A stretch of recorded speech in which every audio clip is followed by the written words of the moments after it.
चीज़ी मूं शादी कई, खुशबू लगाई, उन्हीं जा निशान है।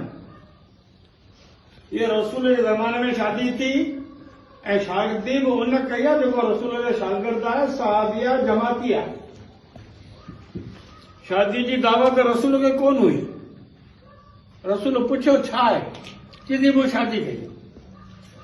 एॾो सवलो कमु, 4 ॻोठ जा माण्हू मस्जिद में वेठा, निकाह थियो, अला अला ख़ैर सां, इहा आहे शादी।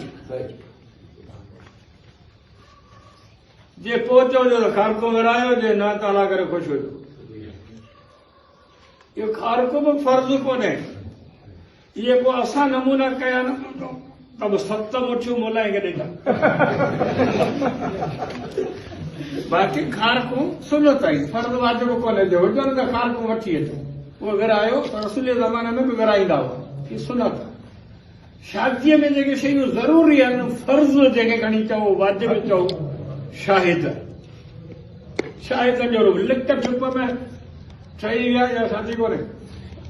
शाहिदनि जो रूबरू, शाहिद ज़रूरी आहे। हिकु ॿियो, बख़्शिश ज़रूरी आहे। भले हिकु दफ़ो चवे मूं बख़्श कई, ऐं 2 टियों त क़बूल करे। हू बख़्श करे थो, पर पहिरियां क़बूल नथो करे, तनख़्वाह कोन थींदो। हू बख़्श करे, हू क़बूल करे। शाहिद, बख़्शिश, क़बूलियत। चौथई आहे महर, ए 4। उन खां पोइ 4 ख़ारको न सुनत, ये विराए त भलो कम न थो थिए। हीअ आहे शादी। रसूल करीम सल्लल्लाहु अलैहि वसल्लम शादी कई, साहब आयो घरां, पाण फरमाए वञो घर, चयो जेका शइ हुजे खणी अचो। सारी भागा, को खजूर खणी आयो, को कणक भुगल खणी आयो, को मानी खणी आयो। पाण अगर में दस्तरखान विछायो, दस्तरखान विछाऊं, अब रखो न दे, खजूर पे न दे, मानी पे न दे, कणक पे न दे, तो साईं मुंहिंजो सभु न दे। वञो विच विच पाण घर में हाणे अचो वियो, खाओ, हीउ मुंहिंजे शादीअ जो वलीमो आयो। एॾो सादो कमु जेके असां मुश्किल करे छॾियो। हाणे ॾाढ गॾ थीन, पोइ आबादियूं खणूं, पोइ हाल, पोइ जुलूस, पोइ हाणे इहे ख़बर कॾहिं थींदा। तेसी नियाणी न मथां अचा थी आहे। टमाटर वो खणा, टमाटर जो अघु ई कोन थियो, गले में पइजी आहे। सिधी ॻाल्हि, सारियूं खणा, कची में कंदुसि। 2200 रुपया मण सारियूं जो ख़र्च, वॾा दवाऊं महांगा, बीज वेहरूं करे फलण, बाक़ी वञी पराड़ बचियो आहे, ॿियो बड़ी थियूं कयो वरी ईंदड़ साल। सुनो आहिनि ते पियो असांजो कमु हले। सम्झो शरीयत में 5 शयुनि में देर टके जी नाहे करणी, न त नुक़सानु थींदो। महिमान अची वञे त मानी खाराइण में देर न कजो, मथां बुखायल हुजे।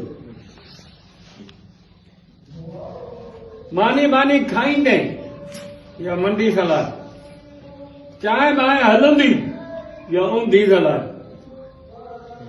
महिमान आयो तव्हांखे त सट ॾेई खणी हाणे अॻियां रखे, पोइ खाए न खाए मर्ज़ी वारो, तो पंहिंजो हक़ अदा कयो। महिमान अचे त मानी खाराइण में देर न कजा। नमाज़ जो टाइम थिए, नमाज़ पढ़ण में देर न कजा, मथां मौत अची वञे, नमाज़ रहिजी वञे। गुनाह थी पवे त माफ़ी वठण में देर न कजा।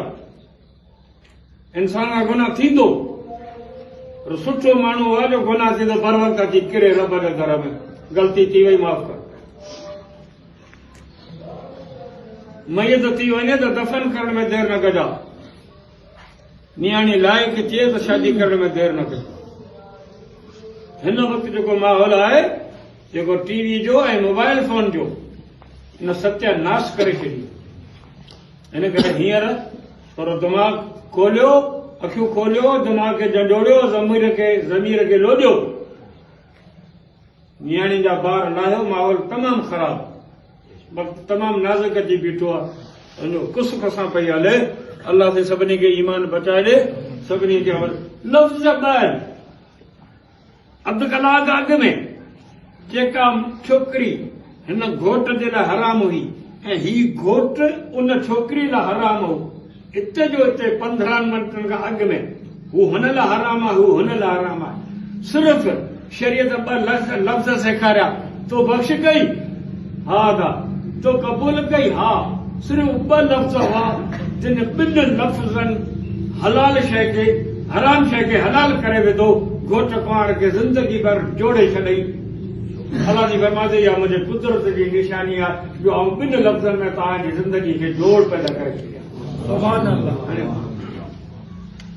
एॾो आसान कमु आहे पर अल्लाह से असांखे तौफ़ीक़ ॾे इहे 2 लफ़्ज़ इन करे ॻाल्हायां थो त आउं हरू भरू कंहिंजो नालो कोन थो खणां न को मूंखे ख़बर आहे पर सभिनी खे पंहिंजे घर जी ख़बर हूंदी सम्झो त सभई न दोस्त हिन ॻाल्हि ते अमल करियो ऐं रस्म रवाजनि खे छॾियो न्याणियुनि जा पुटनि जा ॿार इलाही वक़्तु तमामु नाज़ुक आहे